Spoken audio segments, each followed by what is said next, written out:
broke. Take off your shades, it helps see through the smoke. Cause the wicked hide behind the cloak.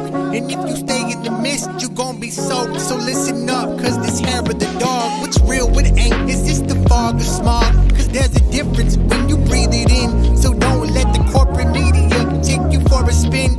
This that morning show, they put you in the know. So I hope that you ready, cause all we do is go, go, go. Yeah, come get your info, you gon' be like, whoa. Hair of the dog, we bout that, ayy. We in the zone, we out here, yeah. Spitting the facts. Good morning, everyone. Welcome to Hair of the Dog. I'm Andy Kennedy. It is Monday morning. Yes, it is Monday morning.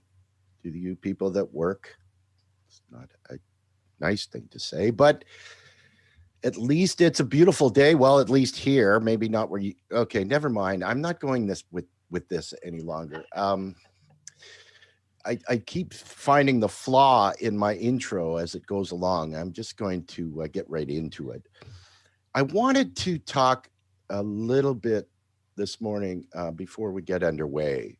And we're hearing a lot of people that are discussing, we're a year into it now, right? And what that looks like, kind of like the top 100 songs of 2020. How our lives have changed, what we've seen, what we've heard in the last year. And because we're right about the time now where everybody was starting to get a handle on what was happening, and governments, because of their fear of what was about to happen, started shutting things down, even if they were neoliberal capitalists. And I think a lot of that was just the fear of the unknown. But what did we learn over the last year? And if you have an understanding of macroeconomics and how governments finance themselves, you had a lot of moments where you could point to certain situations and say, look, see, look, see. And what I'm talking about is how different governmental entities dealt with certain situations and how the government allowed the Fed to backstop the stock market for a period of 30 days to the tune of almost $30 trillion. And what that means and why people's taxes didn't go up for that. And unfortunately, and this goes part and parcel with a macroeconomic podcast, Macro and Cheese, that we just released on the weekend, where a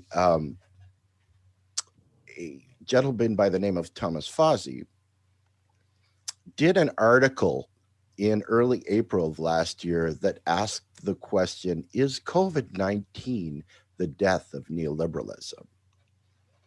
And it was actually a very thoughtful article because it looked at the impending year before it actually happened with quite a degree of insight.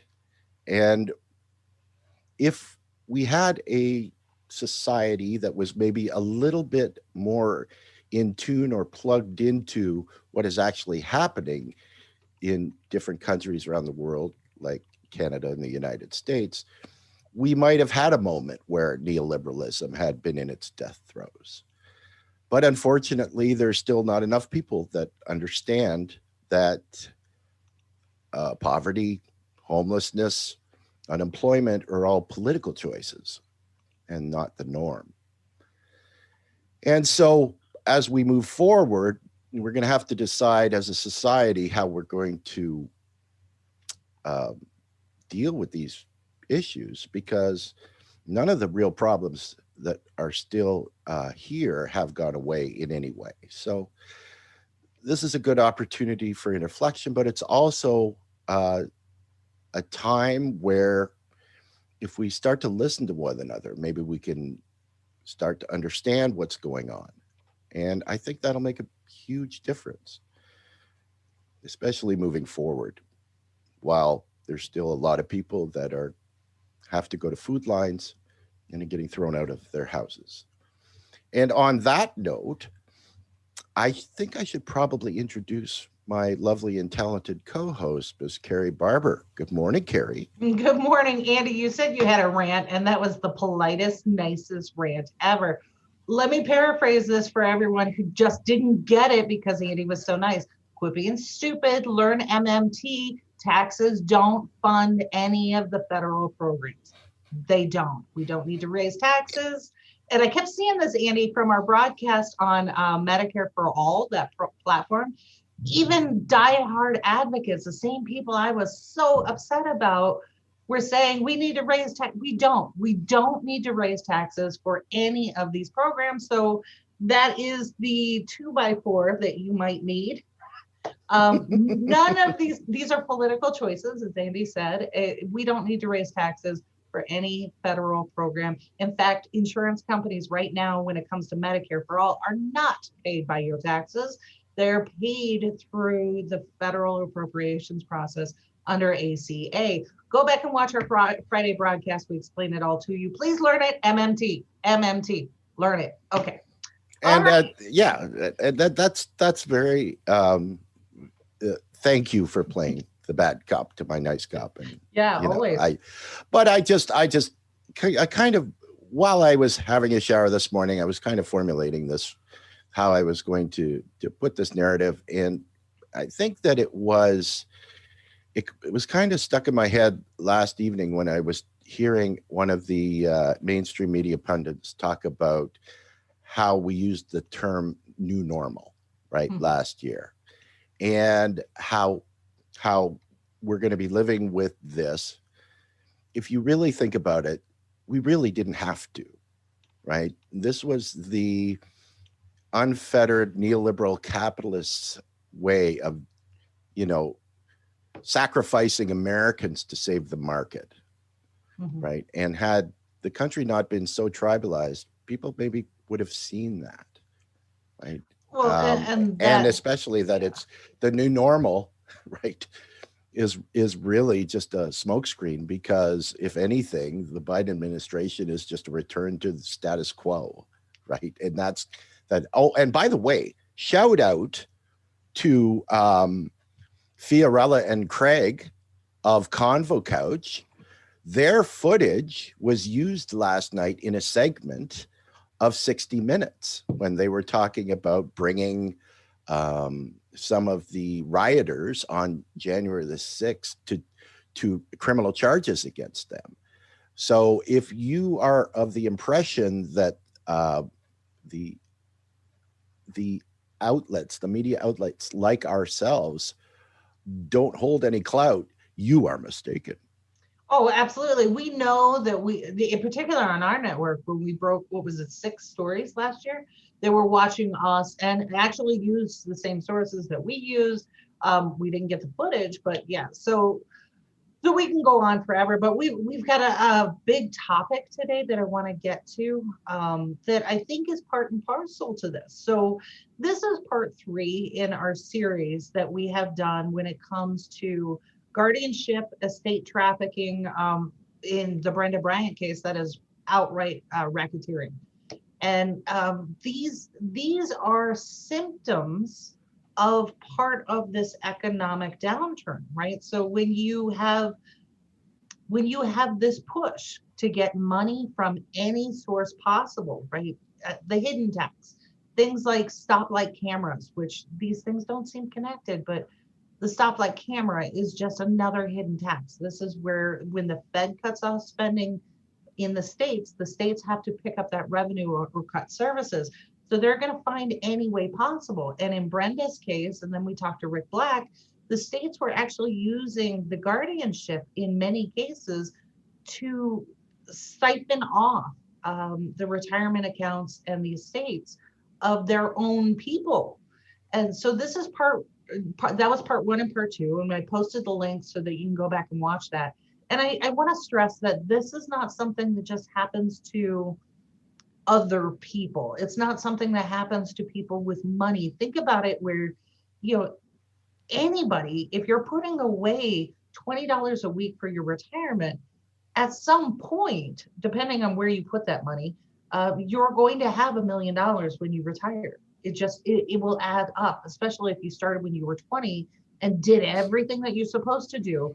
And now you have this weird situation, this horrific situation where your money can be taken by the state and you can end up in guardianship.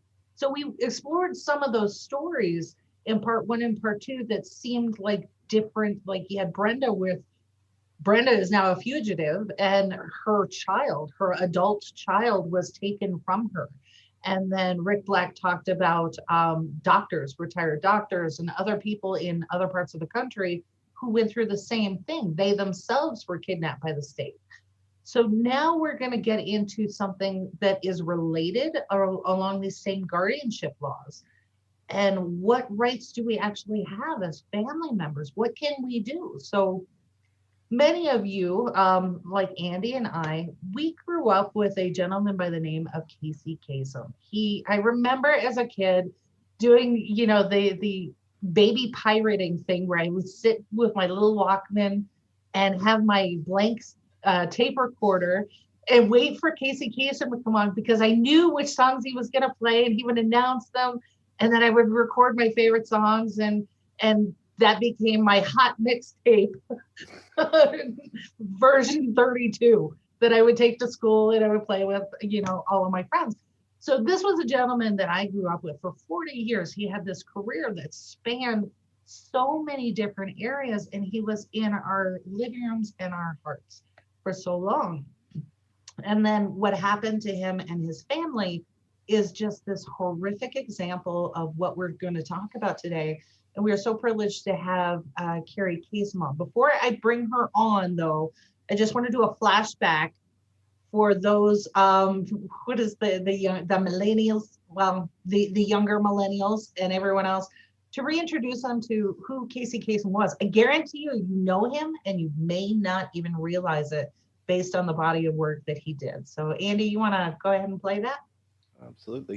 Thank you.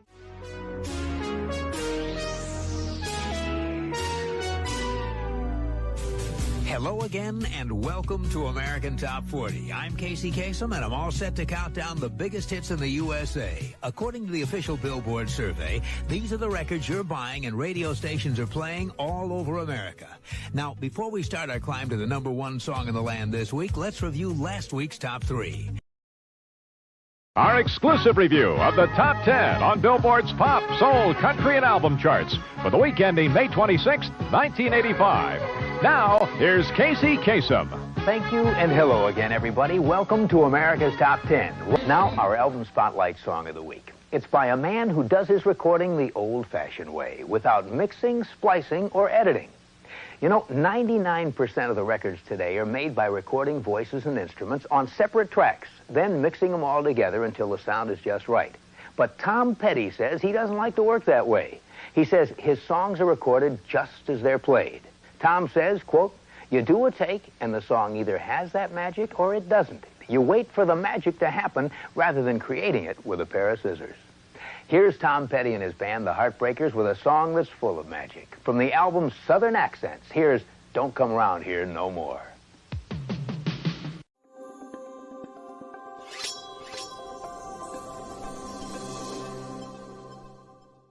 Now, how many of you know the show Scooby-Doo?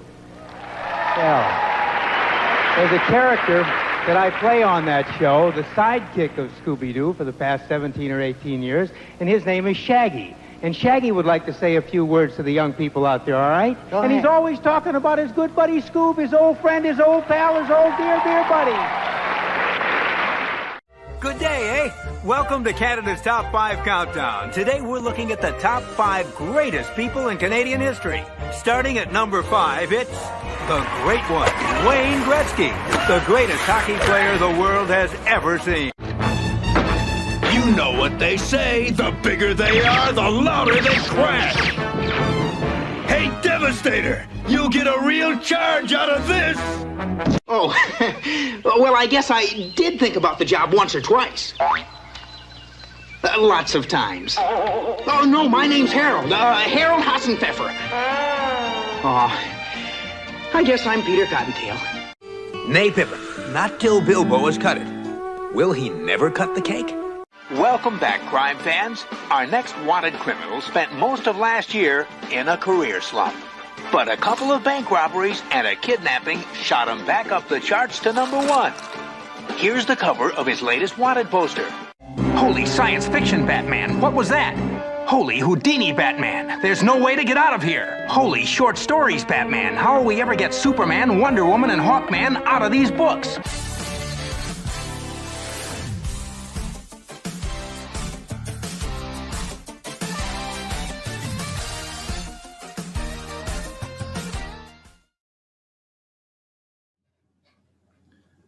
I think, my own personal opinion, I think Casey was such a unique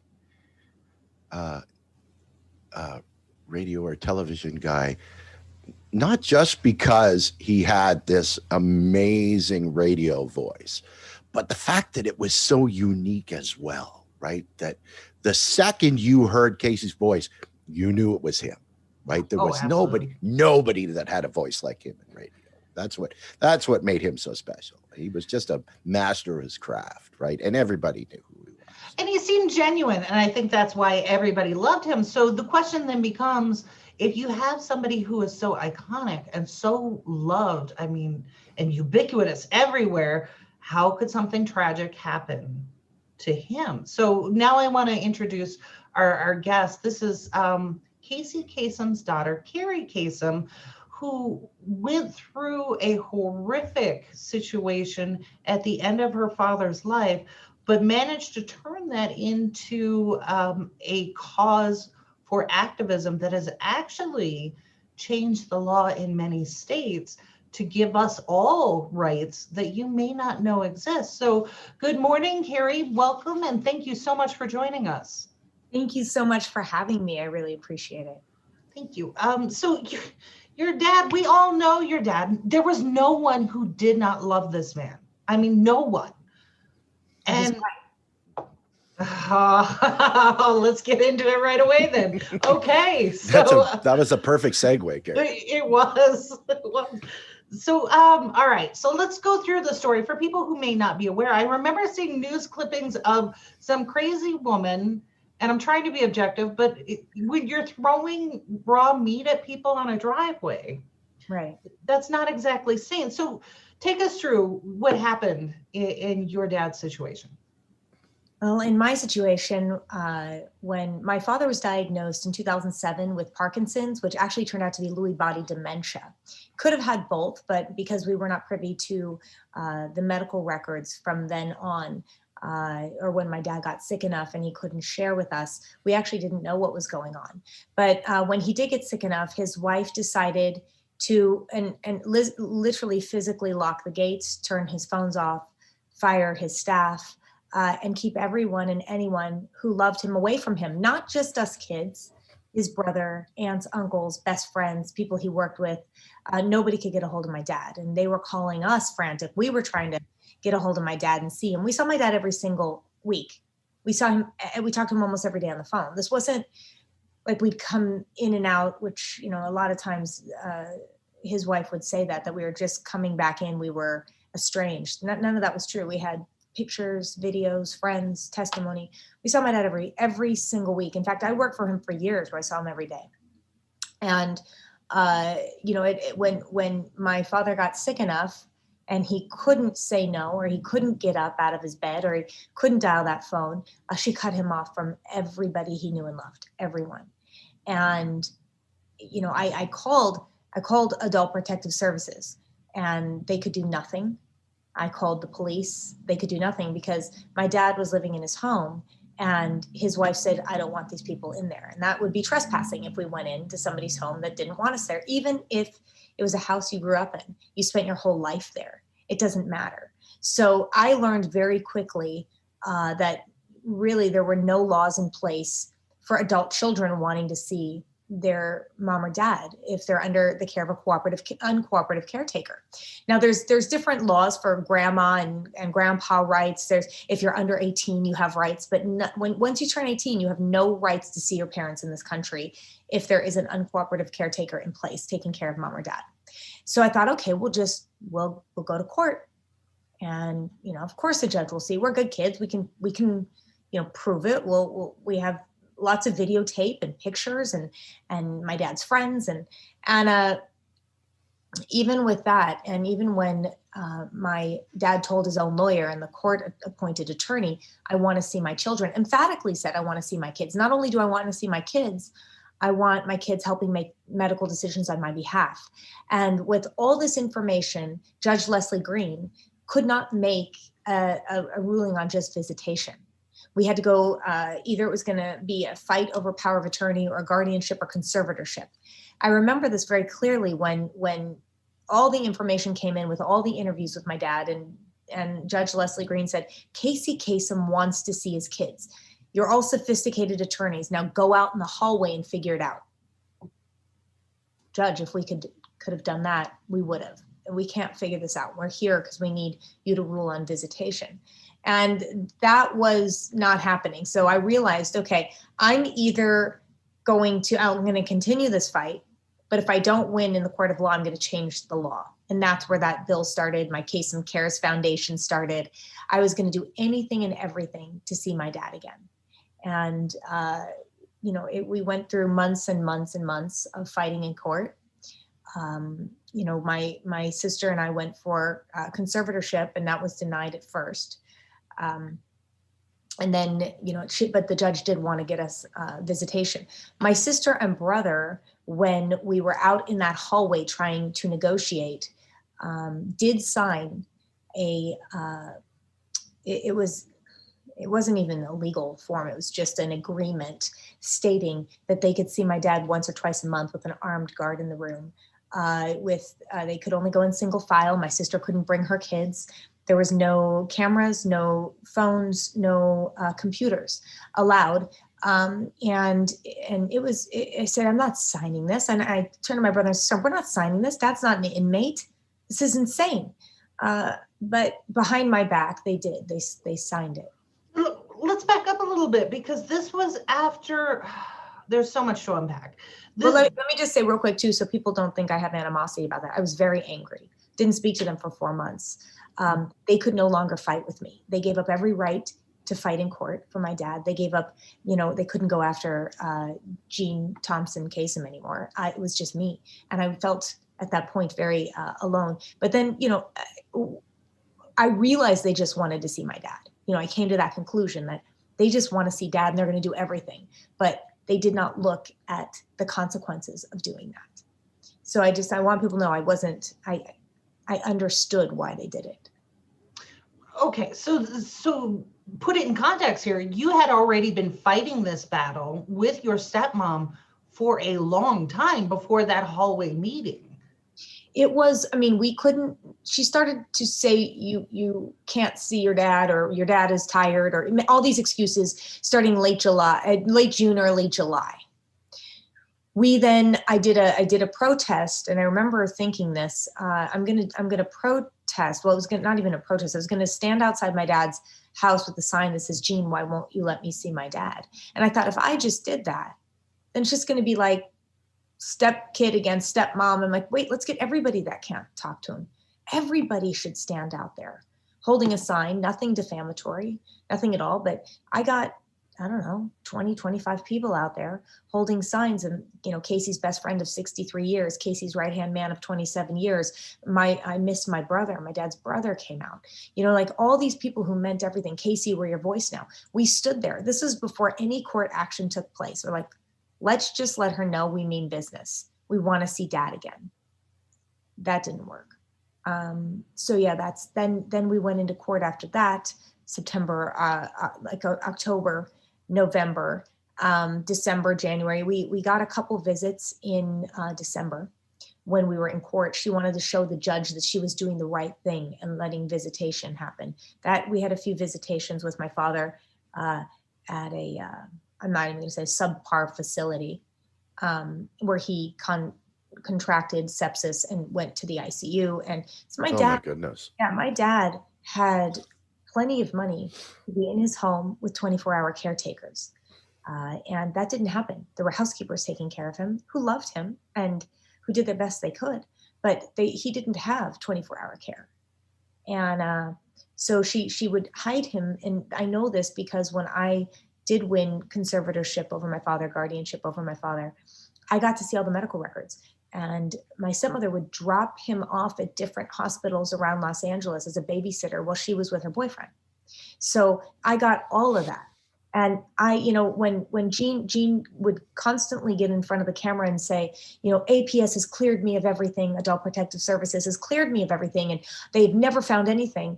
These kids keep calling Adult Protective Services. No. The hospitals have called Adult Protective Services on you because you wouldn't pick your husband up. And I have all of that. I have all the records. I have an entire sheets, can't get a hold of wife, can't get a hold of wife, can't get a hold, probably 50 times. And she would do that. So you had the hospital records, you had your own family, you had his brother, you had all of his friends, all of this stuff that reasonably you would think would be enough to go forward in court. And yet, you mentioned this Judge Green, who seemed reticent for whatever reason to make a decision that was well within their purview. Well, she said it wasn't.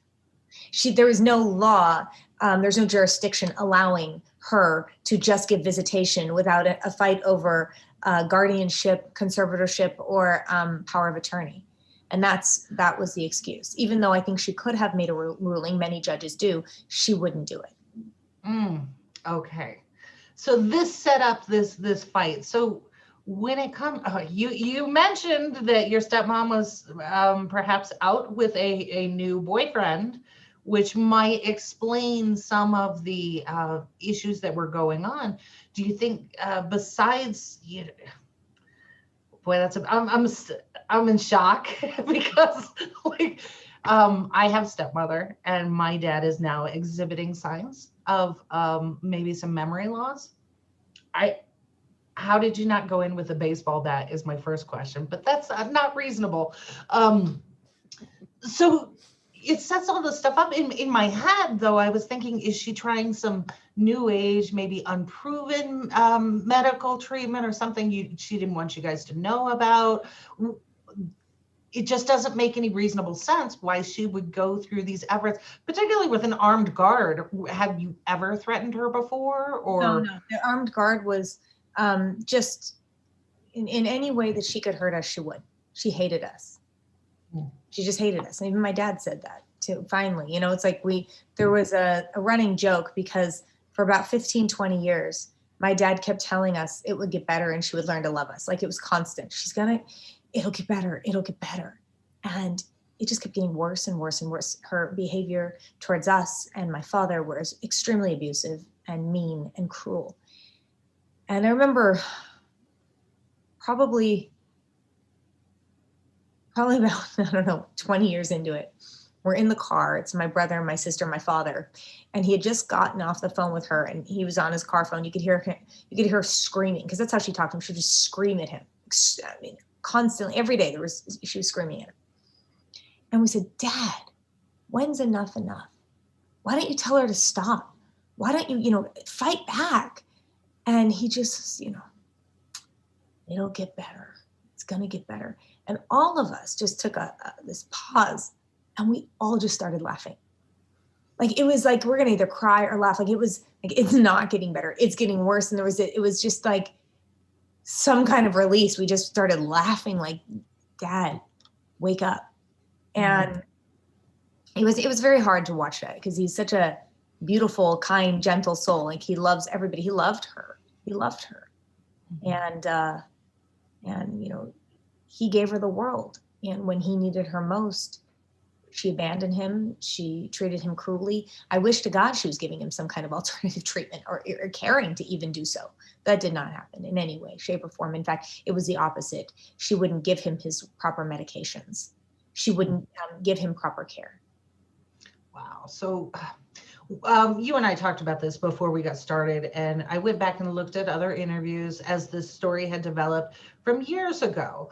And the single question that kept coming up over and over again, whether directly posed to you and your siblings or off the interview, was this is all about the money. This was all about the estate. This was about the house and the fortune that your father had amassed in his work. So would you like to respond to that? Sure. We said, and if you go back into all the interviews, it's like my dad left us a trust and that was it. And we didn't even know we were in the will. We were. She took us out of different, she had him redo his will and estate plans in 2011 when he was in 2009 unable to read his American Top 40 script. Had a very, very hard time. And in 2011, she had written a letter using a man, doctor named Dr. Anderson, to write a letter stating that my dad was not cognitively able to do his taxes, to do anything. He was unable. She wrote a whole thing to the IRS, an entire letter stating my dad could not, was cognitively impaired. And she used that not to pay her taxes or to not be penalized, right? And, but yet in 2011, she had my dad change his entire will and estate plans, power of attorney, everything. And we had, people come in to deposition saying, I was there. He didn't understand what he was doing. He asked me what this was. I couldn't explain it to him. She just said, sign it. So we have all this like evidence and information now, what really happened. But yeah, we were just, my dad said, you have a trust. I'm like, okay, we didn't talk about it, which now I always say, please talk to your kids, talk to your family and do it all together. What do you want to leave them? Is it, is it this much? Is that much? Do you want to leave them? Like my dad, all I asked was for his watch. He left me his watch, which since I was a kid, I always saw this watch on my dad's hand. That's all I wanted. And he did give that to me. But, he just said, look, you have a trust. And we didn't care. Okay, great. I'm self-sufficient. I've been working since, I was able to. My brother is doing extremely well. My sister is a physician's assistant, married to a doctor from UCLA. We're all self-sufficient. So we didn't care about my dad's money. It was like, okay, whatever you want to give us, and whatever you don't. So there was never a time when we were fighting in court where we asked for money. In that entire year, there was never a time. We didn't go for it. We didn't go for his finances. We didn't go for anything. So I guess it's hard to hear that because it was like there was nothing in any of the court cases where we asked for that. Nothing on TV where we asked for that. So.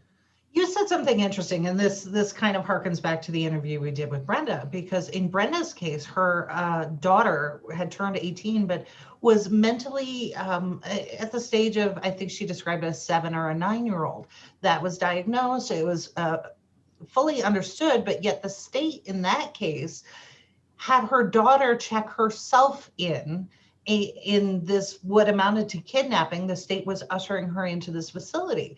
So on one hand, this person is incapacitated and you've got that proven, diagnosed, but then flip it around and you have that person signing a contract. So the exact same thing happened in your dad's situation. How is any of that legal?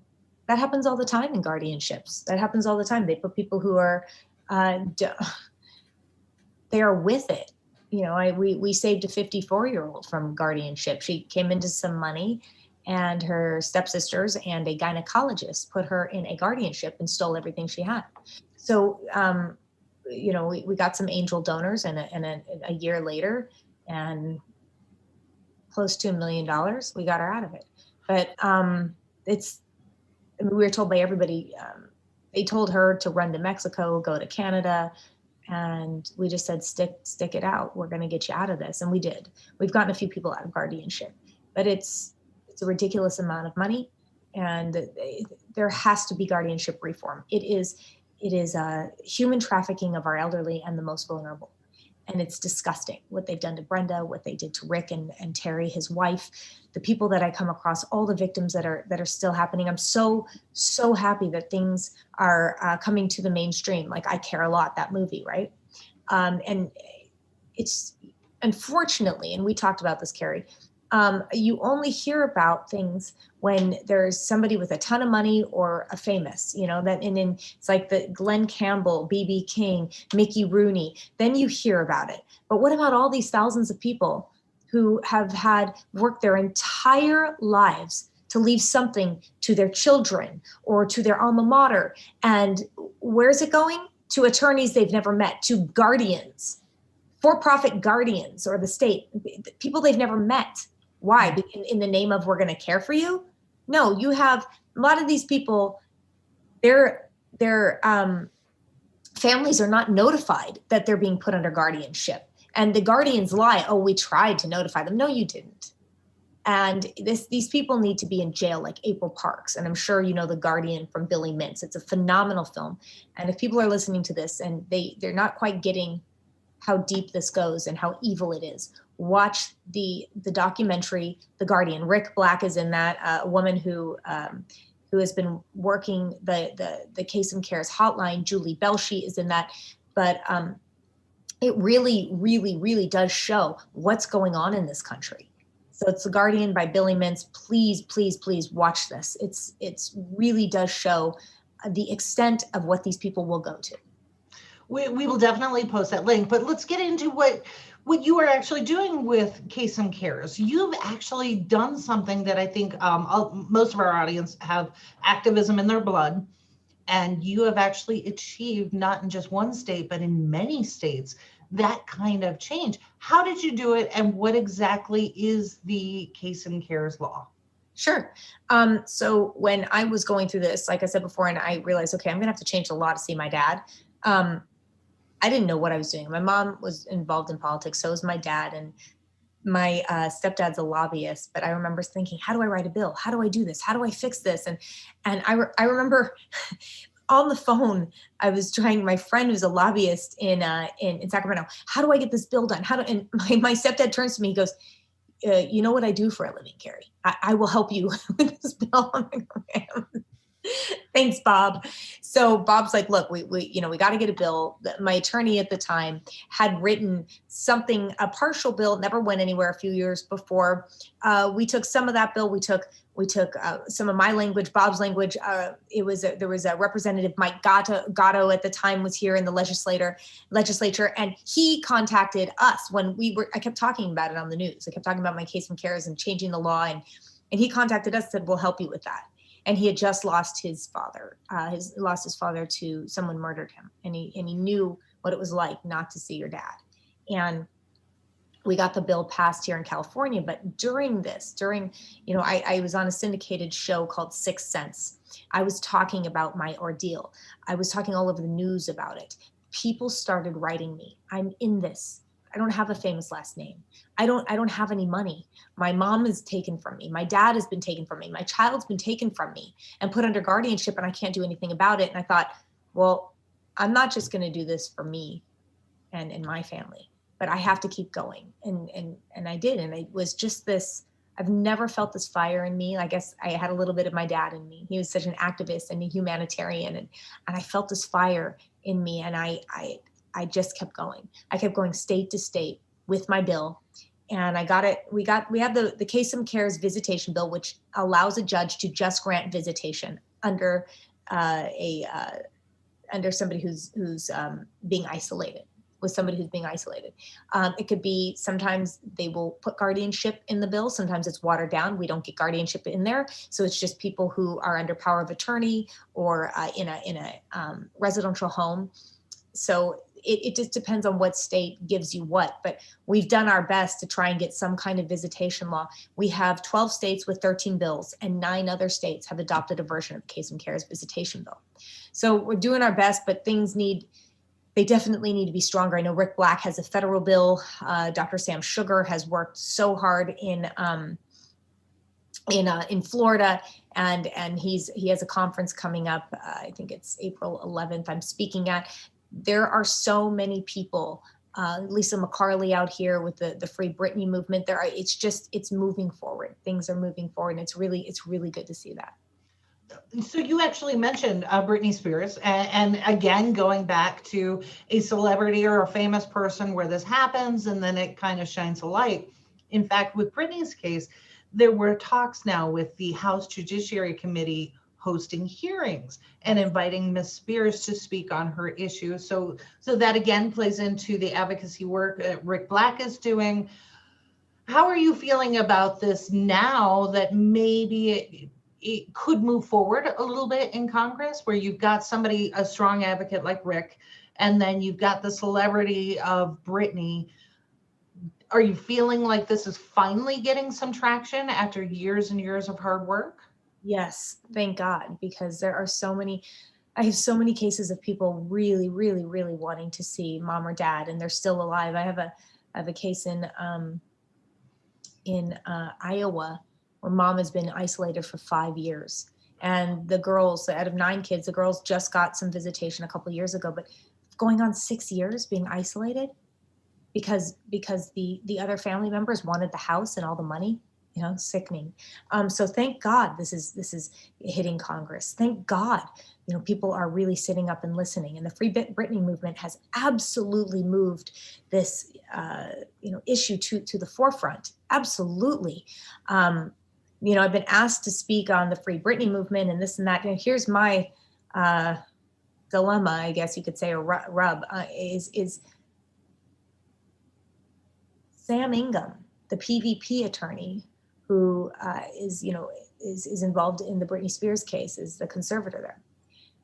He, in my case, told the judge that we should be, he actually did the right thing and said, Casey wants to see his kids, give visitation to them, and the judge then made me a temporary conservator / guardian here in California, and did the right thing. So I don't know Sam at all. He did the right thing in my case. So it was very hard to speak against him. But I do think that guardian reform is a must. It has to happen. It's legalized, like trafficking. It's criminal.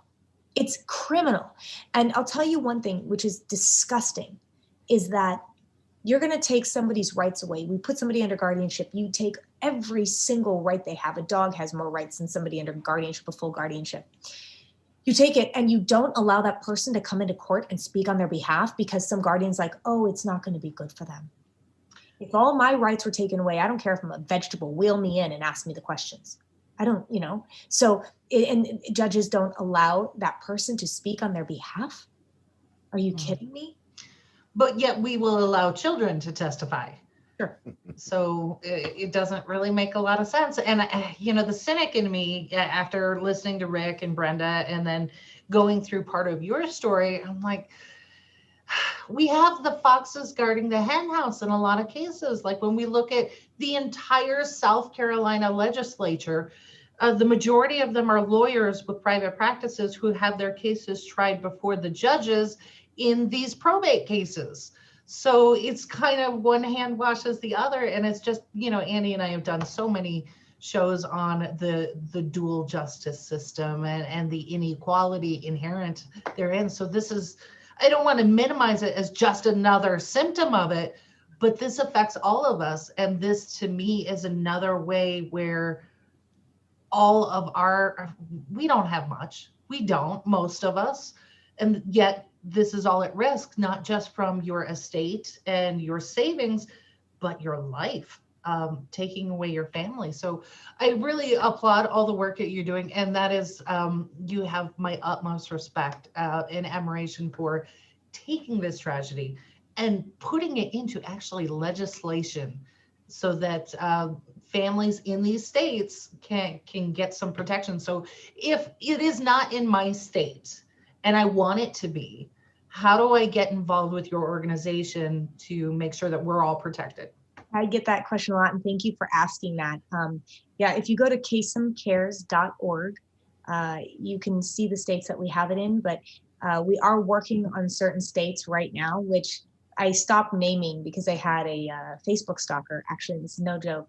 I got a restraining order on this person for years because every time I'd announce what the bill was, she'd go and do everything she could to fight against it. So I stopped announcing where I'm at, unless it's, pretty much there and we're going for it. But it was as I'm trying to get these bills through for 4 years, I'm having somebody literally doing everything they can not to allow that to happen. It's crazy, but we have 4 or 5 more states now going through. Who knows if they'll pass it, but they're moving forward. And if you want to know what states we're working on, if you want to get the bill in your state, we give you the bill. We come in, we testify. And when I say we, it's the Kasem Cares team, the board, letters that we've received over the years. So people in that state will come testify or write letters. So it's not, we can literally walk you through how to get the bill done. And I will be there to support it. And I will help you. I will even fly out to your state if they allow that. But yeah, if you write me at Kerri at Kasem Cares, and that Kerri spelled just like you. So Kerri, Kerri at Kasem, Kasem, cares.org. I will get back to you. Sometimes I get a lot of mail, so if it takes me a few days, I apologize, but I will help you get the bill there. And please, we need the boots on the ground. That is really, really who does it. There are people that I've never had to go to a state. I give them the bill and they just go. Carrie Ford, Sandy Baxeys, Crystal Fishon. Like, these are people that took the bill and just ran with it. And without them, we wouldn't have gotten the bill passed in Louisiana or Alabama or Illinois. Like Sandy got 2 bills passed in Illinois for us. So, these amazing advocates, the boots on the ground in the states, they're what really do a lot of the work.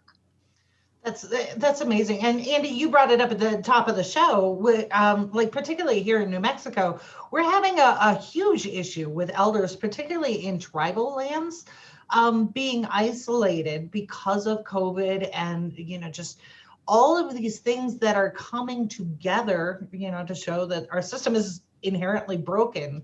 Right. I think that this is a phenomenal idea and a way to start pulling back on some of the issues that we have seen all across this country. So thank you so much. Andy, before we let our guests go, please. And real quick too, Kerri, since you're in New Mexico, a journalist by the name of Diane Diamond did a 5-part series on guardianship in New Mexico. Amazing. This woman really, she's an incredible investigative journalist.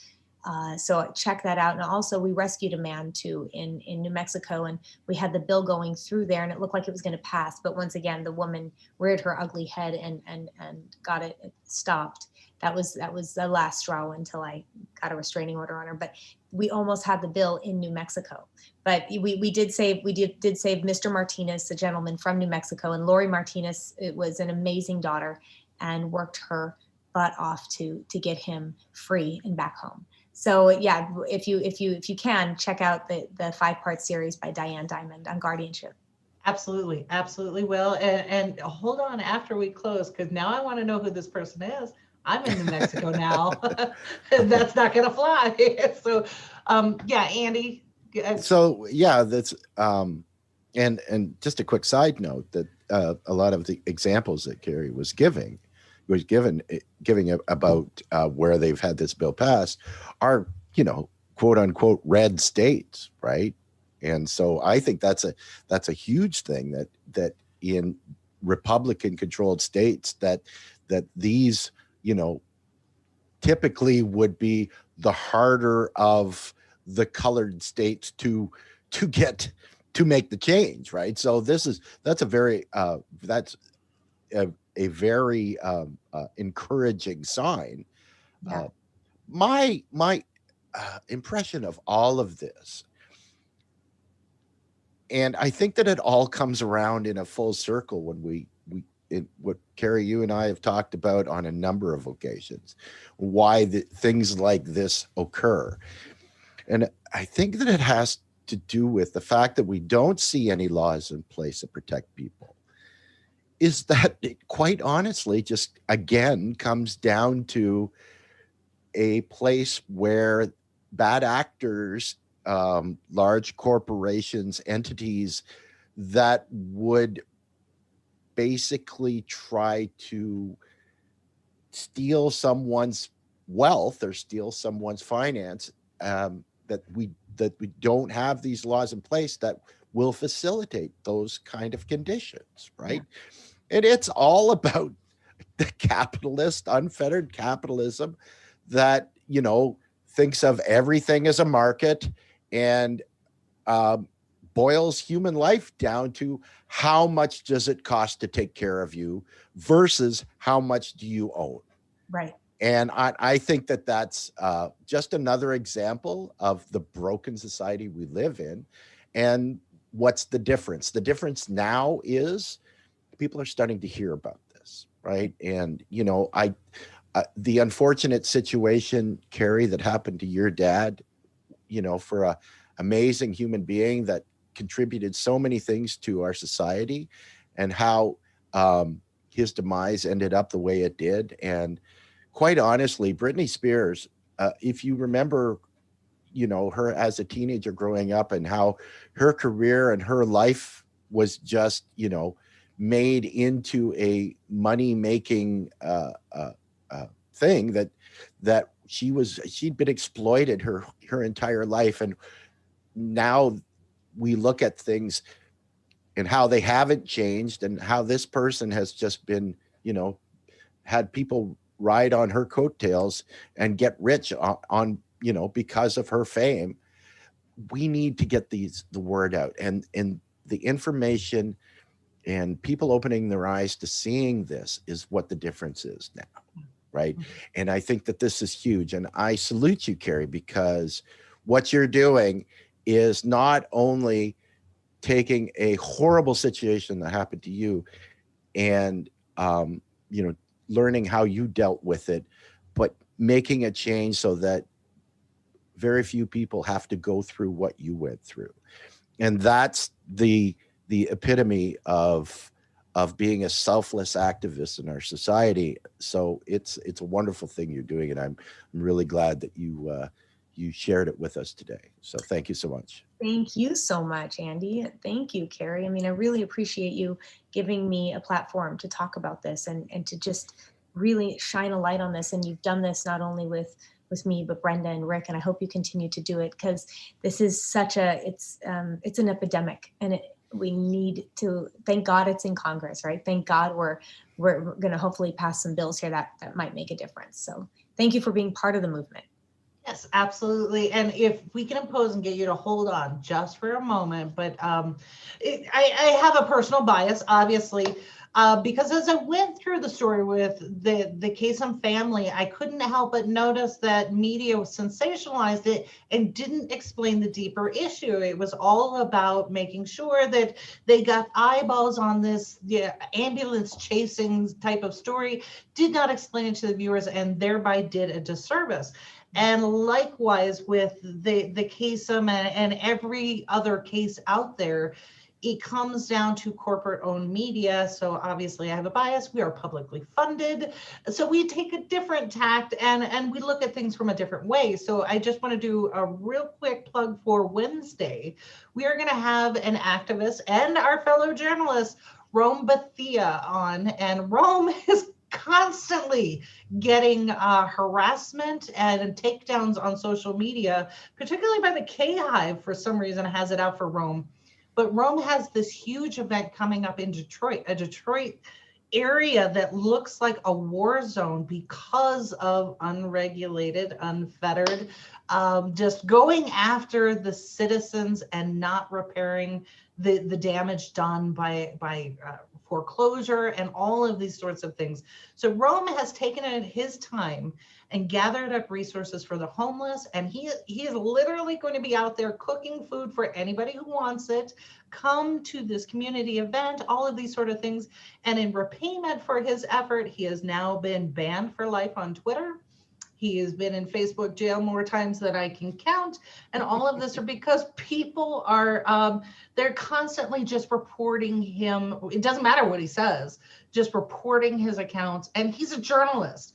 So when people complain about free speech, this literally is free speech. It's included in the 2 lines of the First Amendment for journalists. And we are fighting to give him back his voice and help with his particular event. So stay tuned on Wednesday. We'll have that.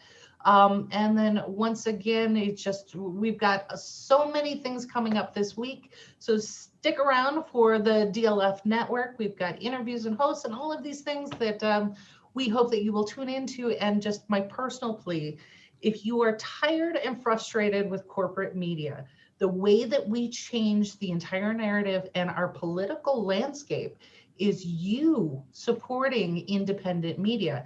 And a network like ours or any other, pick one that you like, for $1 a month. I guarantee you that's how we start to get them to do what they're supposed to do, and you support investigative journalism, good old-fashioned investigative journalism. So thank you so much to everyone for tuning in. Thank you, Kerri. And Andy, you want to take us out real quick? Absolutely. But I'm not going to add anything because I think that just about summed it up, Kerri. Thank you so much. And thank you, Kerri number 2. What's free speech? What's free speech? Wait. Oh my goodness. It's so hard trying to deal with 2 people with the same name. I think they did that. I actually don't believe that that's your name. I just think you did that just to mess me up. So anyways, everybody enjoy your Monday as best you can. We'll see you here on Wednesday morning. Take care. We bout that, ayy. We in the zone. We out here, yeah. Speeding the facts, how it's supposed to be. Hair of the dog, we keeping it G. Whoa.